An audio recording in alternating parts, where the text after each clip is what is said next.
आज की इस वीडियो में आपको मिलेंगे ट्रिपल सी एग्जाम के लिए नए नए महत्वपूर्ण प्रश्न। तो इस वीडियो को लास्ट तक आप जरूर देखें।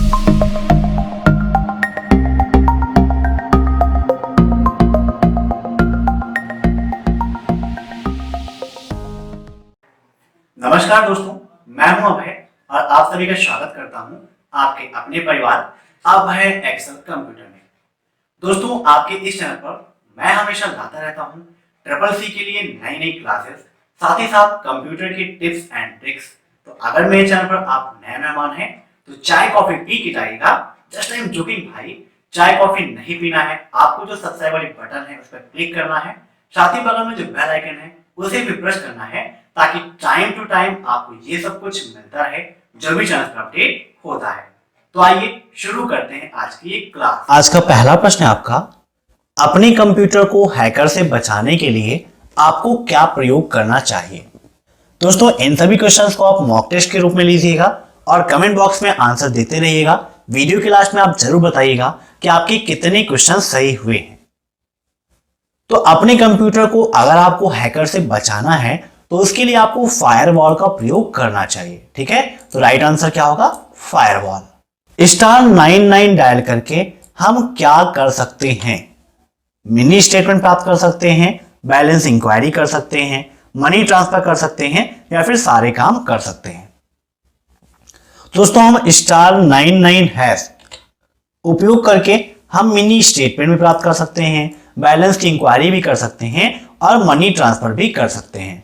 *99# का उपयोग करते हैं हम USSD सेवा का लाभ उठाने के लिए। ठीक है, unstructured supplementary service data USSD का फुल फॉर्म होता है, जो आपके एग्जाम में पूछा भी जाता है। ठीक है, तो USSD सेवा के अंतर्गत ये सारे काम कर सकते हैं। कितने रुपए का ट्रांजैक्शन कर सकते हैं? तो 5000 रुपए का। ठीक है, USSD के द्वारा हम 5000 रुपए का ट्रांजैक्शन पर कस्टमर कर सकते हैं। ये भी आप नोट कर लीजिएगा। अब नेक्स्ट, किसके द्वारा कंप्यूटर में समय और दिनांक अपडेट किए जाते हैं? दोस्तों, कंप्यूटर में समय और दिनांक अपडेट करने के लिए यूज किया जाता है CMOS का। ठीक है, अब यहां पर देखो दिया है रैम, रोम और फ्लैश मेमोरी। रैम का फुल फॉर्म क्या होता है? ये भी आपके एग्जाम में पूछा जाता है। तो रैम का फुल फॉर्म होता है रैंडम एक्सेस मेमोरी। नोट करते जाइएगा, रैंडम एक्सेस मेमोरी। रोम का फुल फॉर्म क्या होता है? तो रीड ओनली मेमोरी होता है इसका फुल फॉर्म। अब यहां पर ये क्वेश्चन भी आता है कि रैम कितने प्रकार के होते हैं और रोम कितने प्रकार के होते हैं। तो रैम के 2 प्रकार होते हैं। कौन कौन से? एक होता है आपका SRAM और दूसरा होता है DRAM। वहीं पर रोम के 4 पार्ट हो जाते हैं। कौन कौन से? एक होता है PROM, एक होता है EPROM, ठीक है, और एक होता है आपका डबल EPROM। तो ये आपके पार्ट्स हो गए, PROM, EPROM and double EPROM। 3 प्रकार के हो गए और यहां पर मैंने 4 लिखा था, 4 ना होकर यहां पर 3 है। एक पहले था MROM, लेकिन MROM का यूज अब नहीं होता है, तो अब यहां पर 3 ही आपके उपयोग में होते हैं। तो इनको भी आप नोट कर लीजिएगा। जब भी आप वीडियोस देखिए, खासकर मेरी, तो साथ में एक नोटबुक और पेन जरूर रखिए, ताकि जो भी पॉइंट्स मैं आपको बताता हूं उन पॉइंट्स को आप नोट करते रहिए, ताकि एग्जाम टाइम पर आपको किसी प्रकार की कोई भी प्रॉब्लम ना हो। अब देखते हैं आगे नेक्स्ट क्वेश्चन। स्लाइड की डिफॉल्ट साइज कितनी होती है? जो भी स्लाइड्स आप तैयार करते हैं उसकी डिफॉल्ट साइज कितनी होती है, ये आपको बताना है। बताइए। दोस्तों, स्लाइड की डिफॉल्ट साइज ना ही 1 KB होती है, ना 256 MB होती है, ना ही 1 GB होती है। तो राइट आंसर क्या होगा इसका? नोटा, इनमें से कोई नहीं। अब नेक्स्ट, URL का अधिकतम साइज कितना होता है? ये क्वेश्चन बहुत ही ज्यादा इंपॉर्टेंट है। तो URL का अधिकतम साइज होता है 2048, ठीक है, 2048। अब नेक्स्ट, GIGO की क्या खासियत है? बताइए। तो GIGO की क्या खासियत है? इक्वलेसी। GIGO का फुल फॉर्म क्या होता है? ये भी आपके एग्जाम में आता है। तो इसका फुल फॉर्म होता है garbage in garbage out.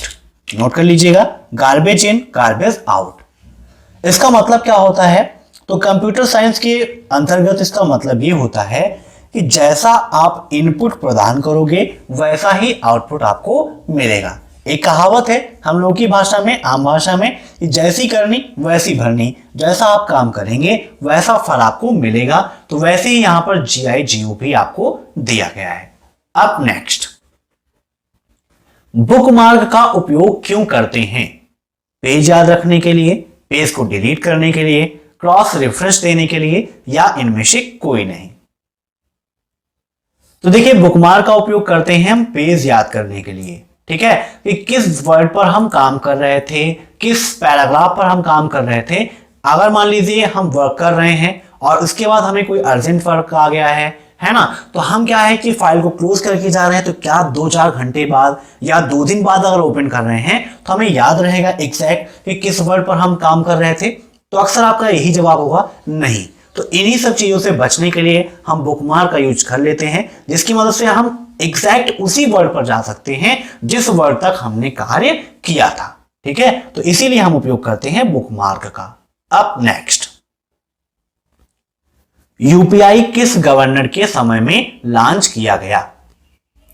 UPI का फुल फॉर्म क्या होता है, यह भी आपके लिए काफी इंपॉर्टेंट है।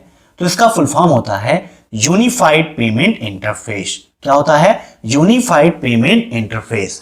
और किस गवर्नर के समय में लॉन्च हुआ? तो ये लॉन्च हुआ था आपका रघुराम राजन जी के समय में, ठीक है। अब यहां पर दिया है शक्तिकांत दास। तो प्रेजेंट टाइम पर आरबीआई के गवर्नर कौन है? यह प्रश्न भी आपके एग्जाम में आता है। तो शक्तिकांत दास हैं प्रेजेंट टाइम पर आरबीआई के गवर्नर। आरबीआई का फुल फॉर्म क्या होता है? Reserve bank of India. अब नेक्स्ट, चिकित्सालय में ऑनलाइन पंजीकरण इंटरनेट के माध्यम से होता है, बताइए, ठीक है। इसको हम बोलते हैं ORS भी बोलते हैं, ठीक है। ORS का मतलब क्या है? Online registration system. नोट कर लीजिएगा, वो ORS नहीं जो गर्मियों में हम घोल बनाकर पीते हैं, ये आपका ऑनलाइन रजिस्ट्रेशन सिस्टम है। तो ये बिल्कुल आपका फॉल्स होगा। चिकित्सालय में ऑनलाइन पंजीकरण इंटरनेट के माध्यम से नहीं होता है। अब next, Libre office spreadsheet template का विस्तारक .ots होता है, बताइए। तो लिब्रे ऑफिस स्प्रेडशीट टेम्पलेट का जो विस्तारक का मतलब हो गया एक्सटेंशन .ots होता है। ये बिल्कुल आपका सही है। अब नेक्स्ट, आउटलाइन व्यू केवल टेक्स्ट को प्रदर्शित करता है। मीन्स जब आप आउटलाइन व्यू का उपयोग करते हैं तो वहां पर सिर्फ टेक्स्ट दिखाई देता है, मीन्स आपके जो हेडिंग्स हैं, कॉलम्स, ये दिखाई देता है। तो ये बिल्कुल आपका सही है। अब नेक्स्ट, वर्तमान में एसबीआई के चेयरमैन कौन है? एसबीआई काफी इंपॉर्टेंट है। एसबीआई का फुल फॉर्म क्या होता है? State bank of India. तो कौन है एसबीआई के चेयरमैन? राइट आंसर क्या होगा? रजनीश कुमार। रजनीश कुमार के पहले कौन थे चेयरमैन? तो अरुंधति भट्टाचार्य थे एसबीआई के चेयरमैन। प्रेजेंट टाइम पर किस बैंक की शाखाएं सबसे अधिक हैं? यह प्रश्न भी आपके एग्जाम में आता है। तो एसबीआई की शाखाएं सबसे अधिक हैं, नोट कर लीजिएगा। अब नेक्स्ट, इनमें से पोर्टल का एग्जाम्पल है, बताइए पोर्टल का एग्जाम्पल कौन सा है? तो इसका राइट आंसर होगा याहू। याहू आपका पोर्टल का एग्जाम्पल है। यहां पर दिया गया है alibaba.com। ये क्या है आपका? ये एक ई कॉमर्शियल साइट है। अब नेक्स्ट, गलती से डिलीट हुए ईमेल को पुनः प्राप्त करने के लिए ट्रैश का उपयोग किया जाता है। अब यहां पर दिया है गलती से डिलीट हुई ईमेल। अगर देखिए गलती से डिलीट हुई है तो क्या मिल जाएगी, और जानबूझकर डिलीट किए हैं तो क्या वो नहीं सेव होगी क्या? तो ऐसा नहीं है। कुल मिलाकर डिलीट हुई मेल को पुनः प्राप्त करने के लिए ट्रैश का उपयोग करते हैं, ये बिल्कुल सही है। अब वो मेल चाहे गलती से डिलीट हुई हो या आपने जानबूझकर डिलीट किया हो। ट्रैश बॉक्स जो है ये पहले बिन के नाम से आपको मिलता था, लेकिन अब वो ट्रैश के नाम से आपको मिलता है। अब यहां पर एक क्वेश्चन ये भी आता है कि गलती से डिलीट हुई मेल को पुनः प्राप्त किया जा सकता है। तो जी हां, बिल्कुल सही है, उसे फिर से हम प्राप्त कर सकते हैं।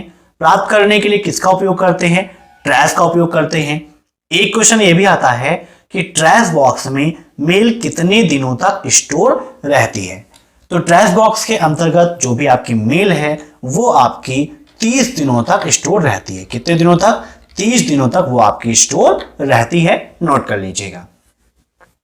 मेल भेजने के बाद कहां पर स्टोर होती है, ये क्वेश्चन भी आपके एग्जाम में आता है। तो जब भी आप कोई मेल भेजते हैं तो भेजने के बाद वो आपकी सेंट बॉक्स के अंतर्गत स्टोर हो जाती है। ड्राफ्ट क्या होता है, ये भी आपके एग्जाम में आता है। तो मान लीजिए कोई ईमेल अगर आप सेंड करना चाहते हैं, लेकिन अगर आप ईमेल को सेंड ना करके मान लीजिए उसमें कुछ चेंजिंग करनी है या आपको अभी नहीं भेजना है, तो उसके लिए हम ऊपर सेव एंड क्लोज पर क्लिक कर देते हैं। एक सेव एंड क्लोज की बटन होती है जिस पर हम क्लिक कर देते हैं तो वह मेल हमारी ड्राफ्ट में स्टोर हो जाती है। अब नेक्स्ट, आल्ट शिफ्ट टैब के साथ वर्तमान फाइल को ओपन कर सकते हैं, बताइए। तो बिल्कुल सही है, alt plus shift plus tab के द्वारा हम वर्तमान फाइल को ओपन कर सकते हैं। जब आप आल्ट शिफ्ट और टैब ओपन करेंगे, प्रेस करेंगे, तो क्या होगा, जितनी भी फाइल्स आपने ओपन की हैं भले ही वो मिनिमाइज हो, सारी एक साथ आपको दिखाई देती हैं और जिस पर आपको वर्क करना है वहां से आप सेलेक्ट करके उस पर कार्य कर सकते हो। तो इस शॉर्टकट की को भी आप नोट कर सकते हो। आल्ट शिफ्ट टैब को हम जितने भी प्रोग्राम्स ओपन किए हैं, जितनी भी फाइल्स ओपन किए हैं, उनको एक साथ देख सकते हैं और वर्क कर सकते हैं। अब नेक्स्ट, दूर रहने वाले लोगों से भी आमने सामने संपर्क स्थापित करना क्या कहलाता है? मीन्स जो हमारे पास नहीं है, दूर हो, अगर चाहते हैं कि आमने सामने संपर्क मीन्स फेस टू फेस संपर्क हो जाए, तो उसके लिए किसका उपयोग करते हैं? तो इस कंडीशन में उपयोग होता है वीडियो कॉन्फ्रेंसिंग का, ठीक है ना। वीडियो कॉन्फ्रेंसिंग, जैसे आप वीडियो कॉल के द्वारा एक दूसरे से संपर्क स्थापित करते हो, वही कहलाता है वीडियो कॉन्फ्रेंसिंग। बहुत सारे ऐप होते हैं, जैसे गूगल डुओ का यूज करते हो, व्हाट्सएप के द्वारा वीडियो कॉलिंग करते हो, IMO का यूज करते हो, तो ये सभी आपके वीडियो कॉलिंग ऐप हैं जिनके द्वारा वीडियो कॉन्फ्रेंसिंग हो जाती है। अब यहां पर दिया गया है IRC। तो IRC का फुल फॉर्म क्या होता है, ये भी आपके एग्जाम में बहुत ज्यादा पूछा जाता है। तो IRC का फुल फॉर्म होता है इंटरनेट रिले चैट। अब नेक्स्ट, एब्सोल्यूट सेल एड्रेस के लिए किस सिंबल का उपयोग किया जाता है? एब्सोल्यूट सेल एड्रेस, देखिए दो प्रकार के सेल रेफरेंस होते हैं, एक होता है आपका एब्सोल्यूट सेल रेफरेंस और दूसरा होता है रिलेटिव सेल रेफरेंस। तो एब्सोल्यूट सेल रेफरेंस के लिए हम उपयोग करते हैं डॉलर सिंबल का, ठीक है। यहां पर देखिए विद प्रैक्टिकल आपको दिखाते हैं लिब्रे ऑफिस कैल्क के अंतर्गत कि हम कैसे एब्सोल्यूट सेल रेफरेंस बनाते हैं। मान लीजिए यहां पर कोई वैल्यू लिखी हुई है और इस वैल्यू को क्या करना है, हमें फिक्स करना है, तो इसके लिए हम F4 का प्रयोग कर देते हैं, ठीक है। या कोई फार्मूला हम यूज कर रहे हैं, इक्वल, मान लीजिए VLOOKUP का यूज करना है, तो यहाँ पर VLOOKUP लगाने के बाद इस वैल्यू को हम सिलेक्ट करते हैं और यहाँ पर F4 प्रेस कर देते हैं। तो यहाँ पर आप देख सकते हो कि डॉलर के सिंबल्स आ चुके हैं। तो ये जो सेल रेफरेंस हो गई वो हमारी एब्सोल्यूट सेल रेफरेंस कहलाती है, मींस ये वैल्यू बिल्कुल आपकी फिक्स हो चुकी है, ठीक है। तो यहां पर हमारा क्वेश्चन क्या था कि किसका उपयोग करते हैं, तो डॉलर सिंबल का उपयोग हम करते हैं। अब नेक्स्ट, इंस्टाग्राम पर कितनी देर का वीडियो रिकॉर्ड करके पोस्ट कर सकते हैं, बताइए। दोस्तों इंस्टाग्राम पर अगर बात की जाए वीडियो की, तो मैक्सिमम आप 60 सेकेंड का वीडियो रिकॉर्ड करके पोस्ट कर सकते हो। इंस्टाग्राम आपका किससे संबंधित है, यह प्रश्न भी आपके एग्जाम में आता है। तो इंस्टाग्राम आपका फेसबुक से संबंधित है। किससे संबंधित है, फेसबुक से। अब यहां पर बात हो रही है फेसबुक की, तो फेसबुक से रिलेटेड जो क्वेश्चंस आपके एग्जाम में आते हैं उन क्वेश्चंस को आपको बता देते हैं ताकि आपको एक बार फिर से रिवाइज हो जाए और आसानी से आप एग्जाम को टॉप कर सको। फेसबुक पर एक बार में कितनी वीडियो आप पोस्ट कर सकते हो या फोटोज पोस्ट कर सकते हो, तो फेसबुक पर एक बार में 30 वीडियो या फोटो आप पोस्ट कर सकते हैं। फेसबुक के फाउंडर कौन है, यह प्रश्न भी आपके एग्जाम में आता है। तो मार्क जुकरबर्ग हैं फेसबुक के फाउंडर। फेसबुक पेज का आप सभी लोग उपयोग करते हैं। अब आपके एग्जाम में इससे रिलेटेड एक प्रश्न ये आता है कि फेसबुक पेज पर मल्टी एडमिन हो सकते हैं या फिर नहीं। तो बिल्कुल सही है, मल्टी एडमिन हो सकते हैं। मल्टी एडमिन का मतलब होता है एक से अधिक एडमिन। ऐसे ही एक प्रश्न ये आता है कि फेसबुक पर लाइव वीडियो स्ट्रीम कर सकते हैं या फिर नहीं कर सकते हैं, तो बिल्कुल सही है, आप लाइव वीडियो स्ट्रीम कर सकते हो। फेसबुक पर आप कितने लोगों को अपने फ्रेंड लिस्ट में रख सकते हैं? तो फेसबुक पर अधिकतम 5000 लोगों को हम अपनी मित्र मंडली में ऐड कर सकते हैं। नेक्स्ट क्वेश्चन ये आता है कि फेसबुक चलाने की उम्र कितनी होती है? तो फेसबुक को यूज करने की एक मिनिमम एज डिसाइड की गई है फेसबुक के द्वारा, है ना। मार्क जुकरबर्ग जी ने डिसाइड किया है और वो एज कितनी है? 13 ईयर्स है। 13 साल की अवस्था से कम उम्र का कोई भी बच्चा अगर फेसबुक का यूज कर रहा है तो आप उसे समझाइए या इसके लिए आप कंप्लेन भी कर सकते हो। तो जो पॉइंट्स मैंने आपको बताए इनको आप जरूर नोट करिएगा, एग्जाम में काफी पूछा जाता है। अब यहां पर दिया गया है कि इंस्टाग्राम पर कितनी देर का वीडियो रिकॉर्ड करके पोस्ट कर सकते हैं? तो मैक्सिमम 60 सेकंड कर सकते हैं। अगर आपसे पूछता है कि मिनिमम कितनी देर कर सकते हैं तो राइट आंसर कितना होगा? 3 second. Minimum 3 second and maximum 60 second. जब कंबाइंड पूछता है तो यहां पर 3 to 60 आप बता देंगे। अब नेक्स्ट, जब कंप्यूटर पूरी तरह बंद हो और उसे हम ऑन करते हैं तो इस प्रक्रिया को हम कोल्ड बूटिंग कहते हैं। बूटिंग दो प्रकार की होती है, एक होती है आपकी कोल्ड बूटिंग और दूसरी होती है आपकी वार्म बूटिंग। तो बिल्कुल सही है, जब कोई कंप्यूटर बंद है और उसे हम ऑन करते हैं तो उसे कहते हैं हम क्या? Cold booting. और वार्म बूटिंग क्या होती है? पहले से कोई कंप्यूटर आपका ऑन है और फिर से अगर उसे हम रिस्टार्ट करते हैं तो इस प्रक्रिया को हम कहते हैं warm booting. Cold booting, warm booting, booting है क्या, कितने प्रकार की होती है, कैसे होती है, ये सब अगर आपको जानना है तो वीडियो के नीचे लिंक दी है, वहां से आप जरूर देखिएगा। आपके एग्जाम में बूटिंग से काफी क्वेश्चंस आते हैं। अब नेक्स्ट, अमेज़न के फाउंडर कौन हैं?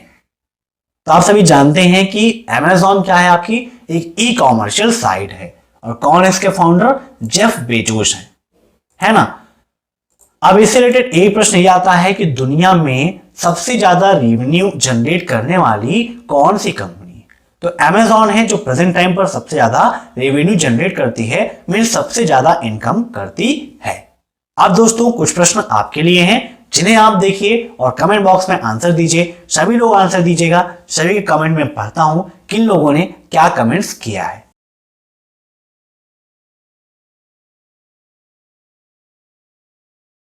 मैं आशा करता हूं कि आपको ये वीडियो पसंद आया होगा। अगर आपको वीडियो पसंद आया हो तो वीडियो को लाइक जरूर करिएगा, क्योंकि आपका एक लाइक और एक कमेंट हमें मोटिवेट करता है नए नए वीडियोस अपलोड करने के लिए। तो वीडियो कैसा लगा कमेंट बॉक्स में आप जरूर बताइएगा। तो दोस्तों लाइक, शेयर एंड सब्सक्राइब। फिर मिलते हैं नेक्स्ट क्लास में, तब तक के लिए बाय बाय।